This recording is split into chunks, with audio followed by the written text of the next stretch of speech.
नमस्कार मित्रांनो, आज मी निघालोय अशा ठिकाणी जिथं देवाचं मंदिर नाही पण आहे मानवतेचं मंदिर. हो, असं ठिकाण जिथं धर्मापेक्षा मोठं आहे करुणा, जिथं जात पंत भाषा या भिंती नाहीत तर आहेत फक्त मानवी भावनांचे पूल. आणि या मंदिराचं नाव आहे आनंदवन. मी चंद्रपूरवरून निघालो वरोड्याकडे आणि माझा प्रवास सुरू झालाय एका वेगळ्याच भावनेने, कुतूहल, आदर आणि अभिमानाने. मी आता आलोय आनंदवन चौकात. इथून पुढे गेल्यावर समोर दिसलं विद्यानिकेतन कॉलेजचं गेट आणि त्याच्या अगदी समोर आपल्या सर्वांच्या अभिमानाचं स्थान म्हणजे आनंदवन. हे ठिकाण फक्त चंद्रपूरकरांसाठी नाही तर संपूर्ण भारतासाठी गर्वाची गोष्ट आहे. एक असं ठिकाण जिथं सेवा. तर मित्रांनो, आतापर्यंत आपण प्राचीन मंदिरे आणि बाकी गोष्टी खूप एक्सप्लोर केल्या, पण आज पहिल्यांदा आपण अशा मंदिरात आलो आहे जिथे ऍक्च्युअल मध्ये लोकांना, जे निराधार लोक होते, कुष्ठरोगी लोक होते, त्यांच्यासाठी हे मंदिर आहे, ते म्हणजे आनंदवन. आणि सगळ्यात महत्वाचं म्हणजे तर बाबा आमटेंनी त्या काळात जे कार्य केलं होतं त्या काळातल्या कार्याची आजही चर्चा होत आहे आणि आजही आपण त्याला एक आदर्श माणुसकीचं ठिकाण म्हणून पाहतो. तर आज आपण आलोय आनंदवन मध्ये. तर एक्सप्लोर करूया आनंदवन एक्झॅक्टली काय आहे आणि तिथला अनुभव आपल्याला काय शिकवून जातो. सर्वप्रथम मी पोहोचलो त्या ठिकाणी जिथं मानवतेचे 3 दीप आजही प्रकाशमान आहेत. श्रद्धेय बाबा आमटे, साधनाताई आमटे आणि डॉक्टर शीतल आमटे. त्यांच्या समाधी समोर उभं राहून क्षणभर सर्व आवाज शांत झाले. फक्त मनात चालू होती ती त्यांच्या कार्याची कथा. बाबा आमटे जन्म 26 डिसेंबर 1914 रोजी झाला तर मृत्यू मात्र 9 फेब्रुवारी 2008 रोजी. एक असं नाव ज्यांनी संपूर्ण आयुष्य कुष्ठरोगी आणि उपेक्षितांच्या सेवेला अर्पण केलं. साधनाताई आमटे यांचा जन्म 5 मे 1926 ला झाला तर मृत्यू मात्र 9 जुलै 2011 ला. त्यांनी बाबांच्या पाठीशी उभं राहत त्याग म्हणजे काय हे जगाला दाखवलं. आणि डॉक्टर शीतल आमटे यांचा जन्म 26 जानेवारी 1981 साली झाला तर मृत्यू मात्र 30 नोव्हेंबर 2020 मध्ये. त्यांनी या मानवतेच्या परंपरेला नव्या विचारांनी, नव्या पिढीसह पुढे नेलं.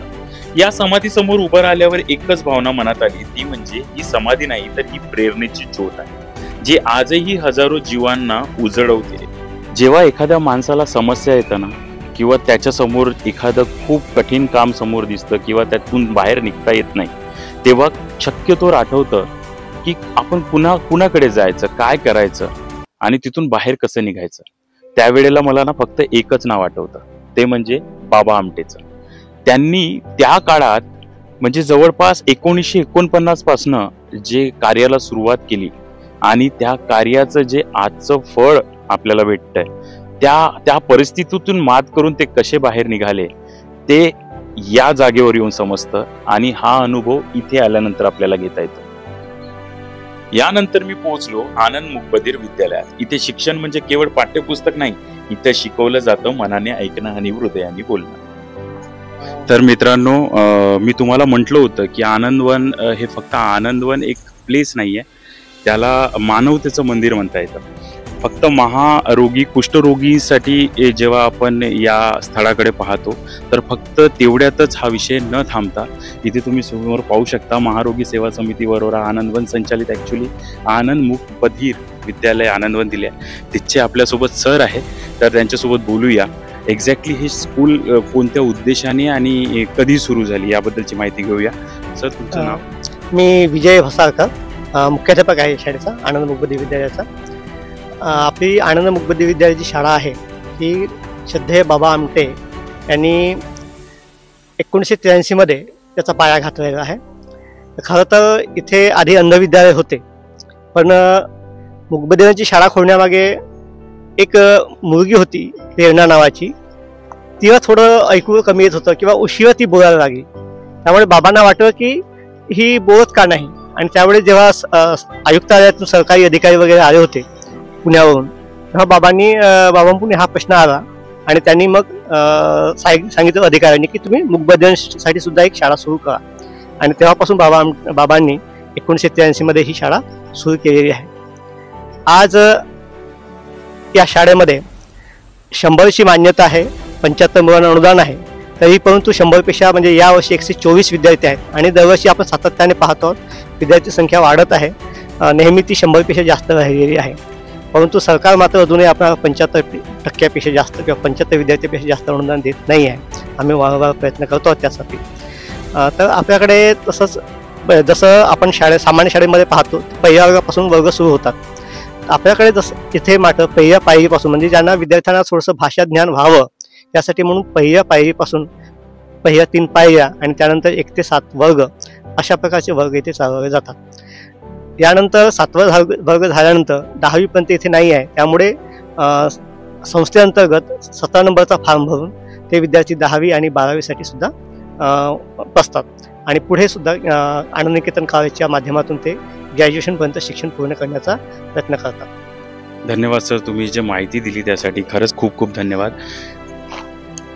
तर मित्रांनो, ॲक्च्युली म्हटलंच जातो ना की मंदिर खरंच हे मंदिर आहे आणि इथे खरंच वेगवेगळ्या प्रकारचं ज्ञान, खेळ, त्या पद्धतीने अजून तांत्रिक कॉलेज सुद्धा इथे आहे आपल्याकडे.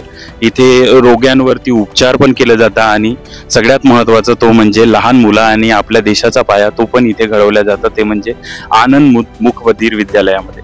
शिक्षकांकडून माहिती घेतली कशी ही मुलं हाताच्या भाषेत जगाशी संवाद साधतात आणि त्यांच्या डोळ्यातली चमक सांगते शब्द नसले तरी स्वप्नांना आवाज असतो. अगदी विद्यालयाच्या समोर आहे हुतात्म्याचं स्मारक. भिंतीवर कोरलेले महान व्यक्तिमत्व ज्यामध्ये येशू ख्रिस्त, संत डेमियन, महात्मा गांधी, साने गुरुजी, रवींद्रनाथ टागोर. तर दुसऱ्या बाजूला शहीद भगतसिंग, शहीद राजगुरू, शहीद सुखदेव, चंद्रशेखर आझाद आणि भगवान महावीर. ते पाहून जाणवलं धर्म, जाती, विचार भिन्न असले तरी मानवतेचा धागा सगळ्यांना जोडतो. त्यानंतर मी आलोय आनंदवनच्या मैदानाकडे, जे अगदी आनंदवन ग्रामपंचायतीच्या समोर आहे.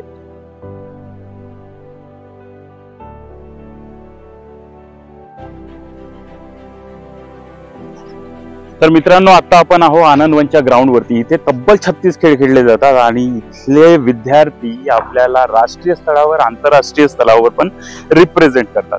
सगळ्यात महत्वाचं म्हणजे अख्ख्या जिल्ह्यामध्ये मी असं कुठलंही असं तब्बल एका ठिकाणी 36 खेळ खेळले जात आहे असं ग्राउंड मी पाहिलेलं नाहीये. आणि इथले विद्यार्थी जे आपल्याला रिप्रेझेंट करतात ते सगळे आपल्यासाठी खूप महत्त्वाचे आहे आणि ते घडवत नाही, ते स्वतःच्या मर्यादा पार करत राष्ट्रीय आणि आंतरराष्ट्रीय पातळीवर आपले नाव कमवतात. आणि अगदी मैदानाच्या काही दूर गेलं की तिथे दिसते महारोगी. आता आपण आलो आहे इथे सांस्कृतिक सभागृहात. हे महारोगी सेवा समितीचं सांस्कृतिक भवन आहे आणि इथे वेगवेगळ्या प्रकारचे कल्चरल प्रोग्राम होतात आणि इवन कुठले नेता, पदनेता जे काही इथे येत असतात त्यांच्यासाठी जे कार्यक्रम होतं ते मुख्यतः इथंच पार पडलं जातं. आणि हे सांस्कृतिक भवन खूप महत्वाचं आहे कारण इथून भरपूरशे कलाकार निघतात. सांस्कृतिक भवन इथे भूतकाळात अनेक मोठे कार्यक्रम, नेत्यांच्या भेटी आणि सांस्कृतिक उपक्रम पार पडले आहेत. त्यांच्या भिंतीवर लावलेले फोटोज म्हणजे इतिहासाची साक्ष. आणि हे पाहून मनात आलं, इथे प्रत्येक दगड, प्रत्येक भिंत बोलते आम्ही अशक्य नाही, आम्ही सक्षम आहोत. यानंतर मी गेलो स्वरानंदनवन वाद्यवृंद प्रकल्पाकडे.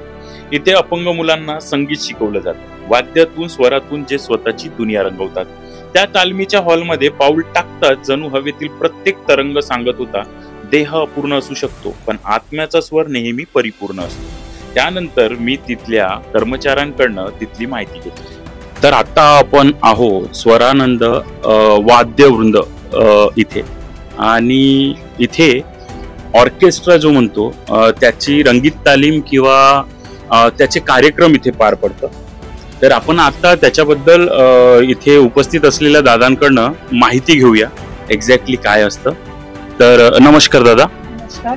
तुमचं नाव काय? माझं नाव महावीर गुलाबराव वडवकर. मी 10-15 वर्ष झाले सतत इथे राहतो. ऑर्केस्ट्रामध्ये मी काम करतो आणि हे ऑर्केस्ट्रा नसून स्वरानंदवन हे म्हणजे वाद्यवृंदाचा कार्यक्रम करतात. इथं गाणे, डॅन्स आणि मिमिक्री असे भरपूर काही कार्यक्रम आहे. या ऑर्केस्ट्रात 70 लोक काम करतात आणि या ऑर्केस्ट्राचे कार्यक्रम महाराष्ट्रात नव्हे तर इतर राज्यात बी झालेले आहे. जसं गोवा, इकडं तुमचं दिल्ली, आंध्रा, हैदराबाद असे भरपूर ठिकाणी जवळपास 3500 याचे प्रोग्राम झालेले आहेत. तर या कार्यक्रमाचं जे आलेलं मानधन आहे हे आपल्या सेवा समितीच्या अकाउंटला जमा होते. कारण या पेशंट लोकांचा खर्च, अंध अपंगांचा खर्च त्याच्या माध्यमातून होतो. तर छान कार्य करता दादा. आणि एक म्हणतं ना आनंदवन स्वावलंबी बनवण्याची एक जागा आहे प्रत्येकाला. ते या माध्यमाने ते पुढे जातं हे पाहून खरंच चांगलं वाटतं. यानंतर आम्ही निघालो आनंदवन अभयारण्याकडे. विश्वास बसणार नाही, पण हे संपूर्ण अभयारण्य फक्त 3 वर्षात तयार झालं. ऍक्च्युली हे जे फॉरेस्ट आहे हे कुठलं नॅचरल नाही, हे वसवलेलं फॉरेस्ट आहे. आणि इथे म्हटलं जातं की जे जपानची लेडी आहे मियावाकी डेन्स फॉरेस्ट या कन्सेप्टवर बनलेलं हे फॉरेस्ट आहे. आणि ज्या वेळेला हिरोशिमा नागासाकीचे जे प्रॉब्लेम्स सिरियस झाले होते तेव्हा जपानला ना पूर्णपणे बाहेर निघण्यासाठी सगळीकडूनच कार्य करावं लागलं. त्यावेळेला त्या लेडीनी त्या डॉक्टरेट आहे, त्यांनी बॉटनीमध्ये डॉक्टरेट केलेलं आहे. त्यांनी हा कन्सेप्ट आणला आणि त्या कन्सेप्ट बेसवरती आज हे सगळं फॉरेस्ट उभं आहे. बघा किती मस्त नॅचरल लुक येतो या गोष्टीला आणि इथे खरंच मनाला खूप आनंद मिळतो. ते शांततेचं आणि निसर्गाचं अप्रतिम संतुलन आहे. पक्ष्यांच्या किलबिलाटात वाऱ्यांची झुळूक आणि मनातला एकच भावना ते म्हणजे समाधान. त्या वातावरणात मन हरवून गेलं आणि जणू निसर्गच सांगत होता मानवतेला समजून घ्यायचं असेल तर आधी निसर्गाला ऐक. त्यानंतर आम्ही पोहोचलो. तर आता आपण आलो काष्टशिल्प विभाग म्हणजे वूड क्राफ्ट मध्ये. इथे लाकूड बांबूपासून तयार केलेल्या कलाकृती इथे आपल्याला पाहायला मिळतात. आणि सगळ्यात महत्वाचं म्हणजे आता हे बंद आहे, पण इथे प्रत्येक विद्यार्थी इथे बांबूपासून कसे काम करायचे ते शिकतो आणि स्वतःला स्वावलंबी बनवतो. ही संस्था प्रत्येकाला त्या मुलाला ज्या मुलाला आपण अपंगत्व आहे किंवा कुठलं तरी कमीपणा आहे असं आपण पाहतो, पण त्या मुलांची कलाकृती जे असतं ते इथून निखरून येतं आणि त्यांना स्वावलंबी बनवण्याचं काम हा विभाग करतं. सगळ्यात महत्वाचं म्हणजे इथे आपल्याला वेगवेगळ्या प्रकारचे बांबूपासून बनवलेल्या वस्तू पण पाहायला मिळतात. आणि आज तिथे काम बंद होतं, पण आत डोकावल्यावर दिसलं लाकडातून साकारलेले गांधीजीचे 3 बंदर. सुंदर शिल्प कलाकृती ही फक्त कला नाहीये, ही हातांची प्रार्थना आहे. या हातांनी आयुष्य पेललंय आणि त्याच हातांनी सौंदर्यही घडवलं. त्यानंतर अगदी त्याच्या अपोजिट असलेल्या संधी निकेतन इथे गेलो. अपंगासाठीचं हे संधी निकेतन कार्यालय एक ITI प्रशिक्षण केंद्रच समजा. इथे संधी हा शब्दच आत्मविश्वासाचा पाया आहे. तर मित्रांनो, आता आपण संधी निकेतन अपंगाची कर्मशाळा आनंदवन इथे, जे महारोगी सेवा समिती वरोराद्वारे संचालित आहे. तर तिथले आपल्याला सर मिळालेले आहे, त्यांच्याशी बोलूया आपण आणि माहिती करून घेऊया एक्झॅक्टली इथं काय आणि कशापासून म्हणजे काय काम शिकवलं जातं किंवा याचा उद्देश नेमका काय आहे. तर नमस्कार सर, तुमचं नाव? नमस्कार, माझं नाव विक्रम पटेल आहे आणि मागील 13 वर्षापासून मी महारोगी सेवा समिती अंतर्गत संधी निकेतन अपंगाची कर्मशाळा तथा निजबल शिक्षा निकेतन इथे शिक्षक या पदावर कार्यरत आहे. सर, मग या संस्थेमार्फत किंवा आता या जे म्हणतो आपण की कर्मशाळा अपंगाची, हे कशापासून म्हणजे कशासाठी निर्मिती झाली आणि आता काय काम चालतं इथे? जसं तुम्ही ज्या इमारतीमध्ये आता आहात त्या इमारतीचं नाव संधी निकेतन अपंगाची कर्मशाळा. याची सुरुवात 1972 साली बाबा आमटे यांनी इथे केली होती. कर्मशाळा म्हटलं की जसं आपलं नॉर्मल लोकांचं ITI असते तसं हे दिव्यांगांचं ITI आहे. इथे दिव्यांग मुलांना ट्रेनिंग दिलं जातं. बेसिकली 4 दिव्यांगत्वावर आपण काम करत असतो. त्यामध्ये आहे डेफ अँड डम, ज्याला आपण कर्णबधीर किंवा मुखबधीर असं म्हणतो. दुसरं आहे ब्लाइंड, जे अंधत्व ज्या मुलांना ज्या लोकांना असतं त्यांना सुद्धा ट्रेनिंग दिलं जातं. तिसरं आहे ऑर्थोपेडिकली हँडिकॅप, म्हणजे जे अस्थिव्यंग आहे हातापायांनी, त्यांना सुद्धा आपण ट्रेनिंग देतो. आणि चौथा आहे क्युअर्ड लेप्रोसी पेशंट, जे कुष्ठरोग मुक्त झालेले लोक आहेत त्यांना सुद्धा आपण ट्रेनिंग देत असतो. वयवर्ष 15 ते 35 या वयोगटातील दिव्यांगांना आपण इथे ट्रेनिंग देत असतो. 4 प्रकारचं ट्रेनिंग इथे चालत असते. एक आहे कम्प्युटर, दुसरं आहे टेलरिंग, तिसरं आहे इलेक्ट्रॉनिक्स आणि चौथा अंधांसाठी आहे मसाज आणि संगीत. या 4 प्रकारच्या ट्रेनिंगवर आपण इथे काम करत असतो. बेसिकली म्हणजे सांगायचं किंवा म्हणजे ट्रेनिंग म्हणजे नेमकं काय देतो आपण, तर स्वतःच्या पायावर सक्षम होईल या अनुषंगाने यांना 1 वर्षभराचं आपण ट्रेनिंग प्रोव्हाइड करत असतो.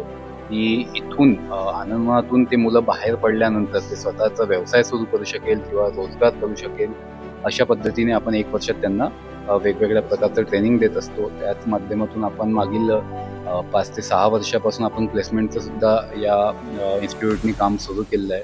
साधारण 350 ते 450 मुलं या ट्रेनिंग सेंटरची आत्ता बाहेर काम करत आहेत. तर मित्रांनो, तुम्हाला सांगितलं होतं की ॲक्च्युली महारोगी सेवा समिती जे आहे ते का कार्य करते. प्रत्येकाला स्वावलंबी बनवण्याचं सगळ्यात महत्त्वपूर्ण कार्य या समितीमार्फत चालतं आणि संधी निकेतन अपंगाची कर्मशाळा आनंदवन हे काम ते करत आलेली आहे आणि करत राहणार. त्यासाठी धन्यवाद साहेब. बाहेर येताना काही मुली हातवाऱ्यांनी बोलत होत्या. त्या मुक्या होत्या, पण त्यांचं हसणं जगातलं सर्वात मोठा संवाद होता. कधी कधी मौनही खूप काही सांगून जातं आणि त्या मुलींनी मला बोलण्याची खरी व्याख्या शिकवली. यानंतर मी पोहोचलो हातमाग विभागात. त्यांचं ब्रीदवाक्य होतं, श्रम ही श्रीराम आमचा. मी आयुष्यात पहिल्यांदा अशा कुठल्या कारखान्यात गेलेलो होतो, त्यामुळे आश्चर्य माझ्यासोबत होतं. वयोवृद्ध काका चादर विणताना दिसले, तर काही स्त्रिया रंगीत सुतांनी सतरंजा आणि आसनपट्ट्या तयार काम करत चालू आहे. हे आसनपट्टी काय म्हटलं? आसनपट्टी आहे. आसनपट्टी बनवता आणि किती वर्षापासून बनवता तुम्ही? 6-7 वर्ष इथे काम करत आहात.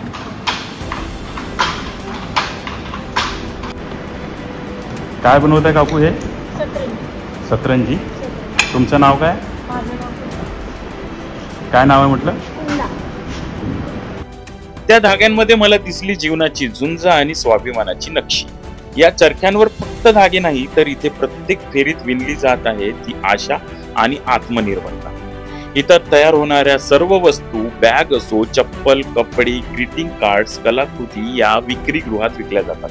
यातून मिळणारा प्रत्येक रुपया इथल्या लोकांच्या जगण्यासाठी, शिक्षणासाठी आणि उपचारासाठी वापरला जातो.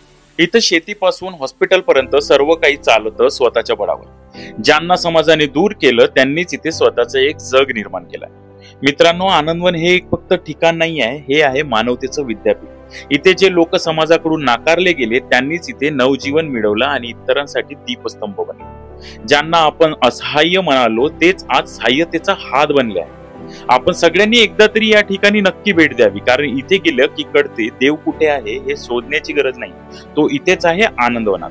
जर तुम्हालाही या मानवतेच्या मंदिराची ही सफर भावली असेल ना, तर नक्की लाईक करा, शेअर, आणि कारण तुमच्या एका क्लिकनी ही प्रेरणा अजून दूरवर पोहोचेल. मी आहे रोशन आणि ही आहे इट्स रोशन ब्लॉग्सचा प्रवास. आणि माझं एकच उद्दिष्ट, ते म्हणजे प्रत्येक ठिकाणचं दर्शन फक्त डोळ्यांनी नाही तर मनाने घ्यायचं. पुन्हा भेटू या नव्या प्रवासात. तोपर्यंत सेवा हीच साधना आणि मानवता हाच धर्म.